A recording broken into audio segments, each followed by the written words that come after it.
দর্শক স্বাগত জানাচ্ছি মোহনা টেলিভিশনের ডিজিটাল প্ল্যাটফর্মে। যদি আপনার হাতে একটু সময় থাকে তাহলে আজকে আপনাদের মন ভালো করার মতো আমি চমৎকার একটা দৃশ্য দেখাবো। যদিও আপনারা ক্যামেরার চোখে দৃশ্য দেখতে পাচ্ছেন, তবে এই মনোমুগ্ধকর যে দৃশ্য এবং আমি অলরেডি ফুলের রাজ্যে কিন্তু হারিয়ে গেছি, আপনাদের এখানে আমি নিব। কিন্তু এখানে একটা বিষয় হলো, যদি আপনারা আমার এই প্রোগ্রামটি শেষ পর্যন্ত দেখেন তাহলে এখান থেকে তাহলে আপনারা যেটা জানতে পারবেন যে অনলি 1 বিঘা জমি থেকে মাসে 30 থেকে 40 হাজার টাকা আয় করা যায়। এই যে জাদুর কাঠি, এই জাদুর কাঠি কিন্তু আপনারা জানতে পারবেন। তার মানে যদি আজকে মোহনা ডিজিটালের আপনি সাথে থাকতে পারেন তাহলে একদিকে সৌন্দর্য উপভোগ করতে পারবেন, পাশাপাশি আপনার পরিবারের যে সচ্ছলতা, বেকার যে সমস্যা, এখান থেকে কিন্তু আপনারা একটা জাদুর কাঠির মতো এখান থেকে চমৎকার একটা সূত্র জানতে পারবেন। তো দর্শক, আমি এই মুহূর্তে রয়েছি গাইবান্ধা জেলার পলাশবাড়ী উপজেলার পৌরসভার জামালপুর গ্রামে। এই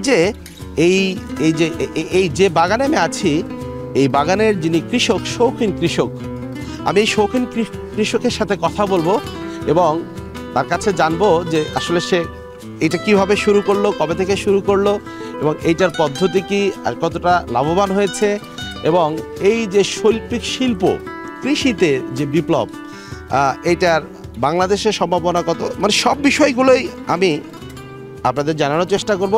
তবে আপনাদের পুরো প্রোগ্রামটা আমার সাথে থাকতে হবে, দেখতে হবে। ভাই আসসালামু আলাইকুম, কেমন আছেন? হ্যাঁ, আসেন আপনার সাথে একটু কথা বলি, কারণ আপনি আপনার নামটা একটু বলবেন প্লিজ। আমার নাম মোহাম্মদ আব্দুর রশিদ প্রধান। মানে এই যে আব্দুর রশিদ ভাই, এই আমরা জানি যে ফুলের রাজ্য বা ফুলের জেলা যশোর, এই যে গাইবান্ধার মতো একটা প্রত্যন্ত অঞ্চলে এই আমরা কৃষি অফিসের মাধ্যমে জেনেছি যে এই উপজেলায় একটি বাগান। এটা আসলে শুরুটা কেমন ছিল, দর্শকরা যেন বুঝতে পারে কিভাবে আপনি শুরু করেছিলেন, কত বছর আগে শুরু করেছিলেন? শুরুটা করছিলাম 2016 সালে। 16 সালে খুব দেখলাম, নেটে দেখছিলাম যে যশোর, ঝিনাইদহ, কালীগঞ্জ, ওখান থেকে আমার এখানে ফুল আসে, কিন্তু আমরা কেন এখানে পারবো না সেটা দেখার জন্য ওখানে গেলাম। ওখানে থেকে আসি শুরু করলাম, একটা গ্লাডিওলাস ফুল নিয়ে শুরু করলাম, তারপরে গাঁদা, তারপরে গোলাপ, তারপরে চায়না গোলাপ, তারপরে চন্দ্রমল্লিকা, এগুলো চাষ করা শুরু করলাম। করে দেখলাম যে খুব ভালোই চললো। তাহলে অ্যাটলিস্ট 16 সাল, মানে আমরা বলবো 6 বছর 7 বছর আগে থেকে শুরু করেছিলেন। জাস্ট ছোটোভাবে একটু বলবেন প্রথমের যে যাত্রা, এই যাত্রার প্রথম যে জিনিসগুলো লাগে কি জিনিস, যেমন ফুলের চারা বা জমি নির্বাচন, এই ফুলের চারাগুলো কোথা থেকে সংগ্রহ করেছেন এবং কয় শতক জমিতে শুরু করেছিলেন, এবং ওই প্রথম শুরুটা পরামর্শটা আসলে কিভাবে?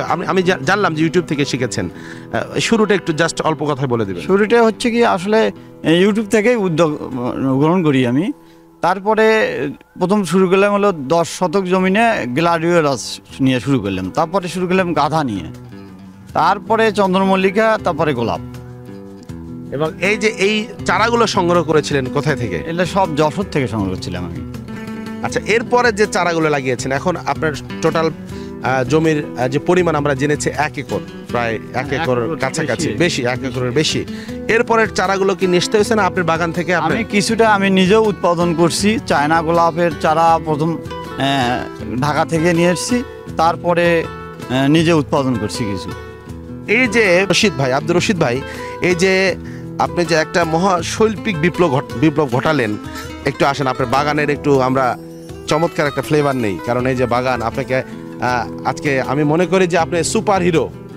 কারণ 1 বিঘা জমিতে যদি 4 লাখ টাকা প্রফিট হয়, 3 বিঘা জমিতে বছরে 12 লাখ, তার মানে সুপার হিরো না আপনি? আমি তো মনে করি সুপার হিরো। কারণ এই বাংলাদেশে অনেক পতিত জমি আছে, অনেক শ্রম আছে যেগুলো কাজে লাগানো আসলে সম্ভব হয় না। এই যে আপনি ইউটিউব, ফেসবুক দেখে যে আজকে উদ্যোক্তা হয়ে আপনি শুরু করলেন, আমি মনে করবো আপনি একজন আসলে এই দেশের সুপার হিরো। তো আমি আপনার কাছে জানতে চাই, আসলে প্রত্যেকটা জিনিস করার আগে যে ভীতি থাকে, একটা ভীতি, হ্যাঁ, যে আমি ইনভেস্ট করছি, আমি শুরু করছি, ওই ভীতির জায়গা আপনি কিভাবে কাটালেন? ভীতির জায়গাটা আসলে পরিদর্শন না করলে কাটানো সম্ভব নয়। পরিদর্শন করে দেখতে হয়, দেখলে বিশ্বাসটা জন্ম হয় যে এই দেশে আজও যে লিলি, টিউলিপ, এগুলো ফুল তো নেদারল্যান্ড থেকে আমদানি হয়েছিল। তো ওরা আবার কিভাবে সম্ভব এই বিদেশ থেকে নিয়ে এসে বাজারজাত করে, তা আমরা দেশ থেকে পাবো না কেন? এটা একটা মনে কাজ করছিল আর কি। তাহলে আমরা বুঝলাম যে যে কোনো কিছু শুরু করার আগে আমরা যদি দেখতে পারি, মানে পরিদর্শন করতে পারি, অন্তত 80% সাহস গ্রো হবে, 80% সাহস গ্রো হবে। সেই জায়গা থেকেই শুরু করে আজকে আপনি সফল। মানে ওই জায়গায় কাগজ মানে থামা যাবে না আর কি, তাকে হাঁটতে হবে। কারণ আপনার হাঁটা তো 10 শতক দিয়ে ছিল, আজকে আপনার প্রায় 3-4 বিঘা। আপনার বাগানে আসলে কোন কোন ধরনের এখন ফুল আছে? এখন আমার কাছে গাঁদা ফুল আছে, গোলাপ আছে, চায়না গোলাপ আছে। আমরা তো এখন আপনার গোলাপের বাগানে আছি। তবে দর্শক, আমরা আপনাদেরকে গাঁদা ফুলও তো নিয়ে যাব। এখন গোলাপে যেহেতু আছি, গাঁদার সৌন্দর্যও দেখাবো আপনাদের। সে পর্যন্ত আমাদের সাথে থাকতে হবে। আমি ভাইয়ের কাছে একটু জানতে চাই যে আসলে এখানে আপনার এই বাগানে আপনি তো নিজেই কাজ করেন, শ্রম দেন কিছুটা, পাশাপাশি আরো কতজন লেবার শ্রমিক এখানে আছে? আমার লেবার নিয়মিত একটা পার্মানেন্ট থাকে, ওটা স্প্রে করার জন্য, আনুষঙ্গিক যে টুকিটাকি কাজ করার জন্য, ফুল কাটার জন্য, স্প্রে করার জন্য নিয়মিত একটা পার্মানেন্ট। আর খণ্ডকালীন 15 দিন পর পর, 10 দিন পর পর 5-7 জন করে লাগে। তাহলে তো খুব একটা খরচ না? না, খরচ আছে, কীটনাশক খরচটা ব্যাপক। কীটনাশক খরচ আছে। এই কীটনাশক খরচগুলো করার জন্য এই পরামর্শগুলো আসলে যদি ফেসবুক, ইউটিউব থেকে নেয়া, পাশাপাশি আপনি এই সহযোগিতা কোথা থেকে আসলে? এটা বাস্তবতা। যখন আপনি মানে কেউ শুরু করে, তখন এই সমস্যা আসলে এই সমাধান করার একটা মাথায় কাজ করে আর কি, যে এই ওই শুটটাতে কাজ হচ্ছে না, এই গ্রুপটাতে অন্য গ্রুপটা কাজ করতেছে, তখন আর কি প্র্যাকটিক্যালি সে অটো শিখতে পারবে। দর্শক, সুপার হিরোর সাথে কথা বলছি, কারণ বছরে 1 বিঘা জমি থেকে যদি 40,000 টাকা আয় হয়, মাসে আয় হয়, বছরে 4 লাখ বা 3 লাখ টাকা আয় হয়, এবং তার এখন 1 একর মিনিমাম আমরা ধরলাম 10 থেকে 12 লক্ষ টাকা, এটা কি প্রফিট? হ্যাঁ, প্রফিট হবে। তাহলে টোটাল তার মানে বিক্রি আছে মিনিমাম আরো ডাবল, প্রফিট আছে 50% যদি প্রফিট থাকে, তাহলে কত লেবার আর কত শ্রমিকের দরকার এই 12 লাখ টাকা ঘরে তুলতে? সেক্ষেত্রে একজন পার্মানেন্ট লেবার আর তার 10 দিন বা 15 দিন পর পর 5-7 জন করে লেবার আছে, যে লেবার কস্টিংটা কম কিন্তু কীটনাশক কস্টিংটা বেশি। মানে দর্শক, আমি আসলে এই জন্যই বলতে চাচ্ছি যে এই ভিডিও যারা দেখবেন, আপনারা সময় যারা নষ্ট করবেন, যদি মনে করেন সময় এক্সপেন্ড করছেন, ব্যয় করছেন, এটা যেন কাজে লাগে। একদিকে আমরা সৌন্দর্য এবং মুগ্ধতা আসলে সমাজে ছড়ায় দিচ্ছে, পাশাপাশি স্মার্ট একটা ইনকাম, এবং বাংলাদেশের যে সবচেয়ে বড় সমস্যা যে বেকারত্বের সমস্যা, এই বেকারত্বের সমস্যা থেকে কিন্তু তার এই ভিডিও দেখে অনেকাংশই আসলে আমরা মনে করি যে একটা সাপোর্ট হতে পারে যারা বেকার যুবক বা বেকার যারা বসে আছে। তো ভাই, একটা বিষয় আমাকে একটু জানাবেন যে আসলে এই সম্ভাবনায় এই যে শৈল্পিক কৃষি যেটাকে বলে, এই শৈল্পিক কৃষিতে আপনাদের পলাশবাড়ির মাটি কতটা আসলে এটার জন্য উপযুক্ত আপনি মনে করেন? আমাদের পলাশবাড়ির মাটিটা একেবারে 100% উপযুক্ত, কারণ দোআঁশ মাটি এখানে, দোআঁশ মাটি সবচেয়ে ভালো কৃষির দিক দিয়ে। দোআঁশ মাটিটা এখানে আমাদের পলাশবাড়ির মাটিটা দোআঁশ মাটি, একদম পারফেক্ট মাটি। মানে পুরো পলাশবাড়ি উপজেলাটাই এই ফুল চাষের জন্য মানে অভয়ারণ্য হতে পারে যদি কেউ উদ্যোক্তা হতে চায়। আচ্ছা, একটু প্রশ্ন, আপনার কাছে কি অনেকেই পরামর্শ নিতে আসছে বা আসে? অনেকেই আসে, কিন্তু প্রাথমিক খরচটা একটু বেশি, তো এই জন্য ভয় পায়। কিন্তু যদি সাহস করে ধরে, কোনো ব্যাপার না। আচ্ছা, ভয় আমরা কাটাবো, হাঁটতে হাঁটতে আমরা তার এখন গাদার বাগানে যাব, কারণ ভয় কাটাইতে হবে। কারণ কথায় আছে, ভয়ের পরে কিন্তু জয়। আমরা ভয়ই কাটে দেবো, দেখি যে আসলে ভয়টা কোথায়। দর্শক, আমার সাথে চলেন, আমরা তার চমৎকার গাঁদা ফুলের যে বাগান আছে আমরা সেখানে যাব।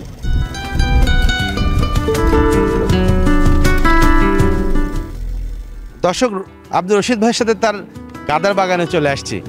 আচ্ছা, আপনাদের কি মনে আছে একটা প্রবাদ আছে যে যে গাভী দুধ দেয় তার লাথি কি ভাই ভালো লাগে? তার লাথি ভালো। তবে আমি তার সাথে আস্তে আস্তে গাড়িতে কথা বললাম যে আসলে এই গাঁদা ফুল এমন একটা ফুল, গাঁদা ফুল আপনাকে পুরো বছর জুড়ে দুধ দিয়ে দেবে, অর্থ আপনাকে লাভ দেবে, টাকা দেবে। ঠিক কি ঠিক না ভাই? যে কোন সময়টা, কোন দিন আসলে বেশি আসলে ফুল আসে এবং আপনি সর্বোচ্চ দিনে কত টাকা বিক্রি করেছেন? আমার জানা মতে এই 3 বিঘের থেকে সবচেয়ে বেশি ফুলের টাকা দেয় হচ্ছে ফেব্রুয়ারি মাসের 1 তারিখ থেকে 14 তারিখ পর্যন্ত সর্বোচ্চ টাকা দেয়, এবং 14 তারিখে আমার জীবনে 1 লক্ষ টাকা পর্যন্ত বিক্রি করছে 13 তারিখে 14 ফেব্রুয়ারি উপলক্ষে। 1 লক্ষ টাকা? বাইরে ভাই এই 1 লক্ষ টাকা একদিনে বিক্রি করেছেন, অথবা এই 1 লক্ষ টাকার কথা এটা অবিশ্বাস্য মনে হলো। তাহলে যারা বাণিজ্যিকভাবে করছে তারা দিনে 4-5 লাখ 10 লাখ টাকা পর্যন্ত বিক্রি করতে পারে। দর্শক, দেশ আমাদের বাংলাদেশ সুজলা সুফলা শস্য শ্যামলার একটা দেশ। এ দেশের আবহাওয়া, এ দেশের মাটি সবকিছুই মনে হয় আমাদের আপন, তবে আমরা এটাকে হয়তো ব্যবহার করতে পারি না। আজকে এই পলাশবাড়ি উপজেলার জন্য আমি মনে করি আজকের এই ভিডিও অবশ্যই একটা মাইল ফলক হবে, এবং এখানে শত শত বেকার যুবক আজকে এই ফুল চাষ করে তারা সফল হতে পারে। ভাই, আমরা অনুষ্ঠানের শেষ পর্যায়ে চলে আসছি। হ্যাঁ, আমাকে একটু মন্দার ভাবটা বলবেন, কারণ সব জিনিসের সফলতা আছে, ব্যর্থতা আছে। এই ফুল চাষের ব্যর্থতাগুলো যদি একটু বলতেন, বা সবচেয়ে বড় বিষয় হলো আসলে সরকারিভাবে রাষ্ট্রীয়ভাবে সহযোগিতা যদি কোনো উদ্যোক্তা পায়, কারো পাশে রাষ্ট্র দাঁড়ায়, তখন কিন্তু তার জন্য পথ চলা সহজ হয়। এই ফুল চাষের ক্ষেত্রে আসলে কতটুকু সরকারি প্রণোদনা আছে, এবং এই ফুল চাষের প্রতিবন্ধকতাগুলো যদি একটু আমার দর্শকদের বলতেন। ফুল চাষের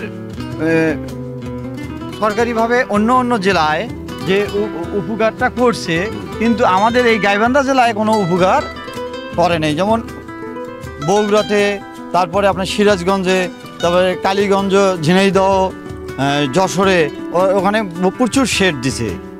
আচ্ছা, প্রচুর শেড দিছে, 1 বিঘা করে একটা করে শেড দিছে। সেই শেডটা আমাদের জেলায় বা আমাদের এই থানায় দেয়নি, আজ পর্যন্ত দেয়নি। আমি যোগাযোগ করছিলাম, চেষ্টা করছি, দেয়নি। এটাই হলো সমস্যা আর কি। আরেকটা সমস্যা হচ্ছে, এখন সরকারি প্রোগ্রামগুলো বর্তমানে না থাকার কারণে একটু বিপণনের সমস্যা।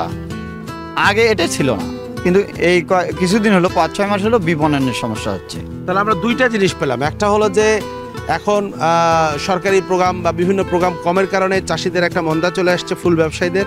পাশাপাশি শেডের খুব প্রয়োজন, এবং এই শেড রাষ্ট্রীয়ভাবে সরকারিভাবে বিভিন্ন জেলায় এগুলো প্রণোদনা আছে, বাট গাইবান্ধা জেলায় বা পলাশবাড়িতে প্রণোদনা নাই। একটা বিষয় আমাকে বলবেন, চাষের ক্ষেত্রে প্রতিবন্ধকতা, কারণ আমরা জানি ধানে রোগ হয়, পাটে রোগ হয়, বিভিন্ন রোগ বালাই ধরে। সেক্ষেত্রে ফুল চাষে কতটুকু আসলে রোগ বালাই আক্রমণ করতে পারে এবং কতটা ক্ষতি করতে পারে, এখান থেকে উত্তরণের আসলে কতটা সহজ পথ আছে বলে আপনি মনে করেন? এখান থেকে উত্তোলনের পথ হচ্ছে এই কৃষি অফিসারের শরণাপন্ন হওয়া। প্রাথমিক অবস্থায় কৃষি শরণাপন্ন হলে তারা চেষ্টা করে, তাদের পরামর্শ শুনলে, আমাদের যেমন শর্মিলা আছে, ভালো চেষ্টা করে ভালো পরামর্শ দেয় আর কি। যে বিষয় জানতে চেয়েছি যে অন্যান্য ফসলের যেরকম ফসল নষ্ট হওয়ার একটা বেশি প্রক্রিয়া, ধানের যদি রোগ হয় একদম দেখা যায় পুরো চিটা হয়ে যায়, বা আখে যখন রোগ হয় তখন লাল হয়ে যায় বা গাছ মরে যায়। এক্ষেত্রে এই ফুল চাষে এরকম কোনো বড় কিছু আছে না? মাকড় নাশক, এটা খুবই মাকড়, যেটা কোকড়া বেকড়া করে পাতা, এইটা সবচেয়ে সিরিয়াস আর কি। এইটা দূর করতে পারলে তার 80%ই সফল। আমরা জানি যে আপনি একজন পেশায় আপনি একজন শিক্ষক, তো শিক্ষক হয়ে আসলে শিক্ষকের মতোই কাজ করছেন। আমি মনে করি যে আপনার এই কর্মযজ্ঞের মধ্য দিয়ে এলাকায় একটা প্রাণচাঞ্চল্য তৈরি হবে, এবং হতাশাগ্রস্ত মানুষ, হতাশাগ্রস্ত বেকার যারা আছে তারা আপনাকে অনুসরণ করে সফল হবে। এই ক্ষেত্রে এই যুব সমাজ বা যারা কর্মহীন মানুষ আছে এখানে বলে আমাকে শেষ করবেন, তা এই পেশায় তারা আসলে কতটা লাভবান হতে পারে, এবং আসলে এক্ষেত্রে পুঁজি বা অন্য বিষয়গুলো কতটুকু লাগতে পারে বলে আপনি মনে করেন? যারা বেকার আছে তাদের জন্য এই চাষটা খুবই ভালো। কারণ হলো, এমন কোনো চাষ নাই যে প্রতিদিন কিছু না কিছু দেবে, কিন্তু ফুলের চাষ প্রতিদিন কম বেশি দেবেই।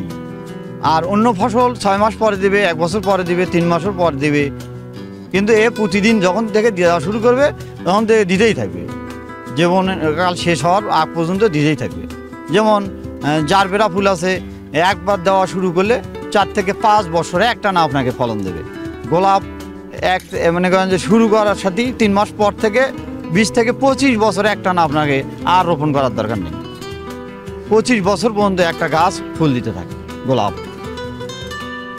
অসাধারণ অসাধারণ। আমার মনে হচ্ছে আমি একজন আসলে প্রেজেন্টার হিসেবে মনে করছি যে মাটির নিচে সোনার একটা খনির সন্ধান মনে হয় আমি পেয়ে গেলাম। কারণ আজকে এই দেশের যে আসলে বেকার যুবক, এই দেশের যে আসলে অর্থনৈতিক মন্দা, কর্মহীন, আসলে একটা কথা আছে, আমার আব্দুর রশিদ ভাই আমার মনে হয় এই খনির সন্ধান দিয়েছে। মানে আমার এই সেক্টরের অনেকে আসবে আমরা মনে করব। এবং সর্বশেষ যেটা বলবো, সরকারের বিভিন্ন দপ্তর, বিশেষ করে উদ্যোক্তা যেহেতু উনি গাইবান্ধা জেলার পলাশবাড়িতে উনি প্রথম, ওনার যে সেটের সমস্যা যথাযথ কর্তৃপক্ষ ব্যবস্থা করবে, পাশাপাশি ব্যবস্থা করবে যে আসলে এই বিষয়ে ট্রেনিং, জনসচেতনতা যেন তার এই রশিদ ভাইয়ের যে কার্যক্রম বা তার যে শৈল্পিক কৃষি এটা যেন এই উপজেলায় ছড়া যায়। তো দর্শক, আমি বলেছিলাম যে আমাদের সাথে আছেন উপকৃষি কর্মকর্তা শর্মিলা আপা। হ্যাঁ আপা, একটু প্লিজ আসবেন।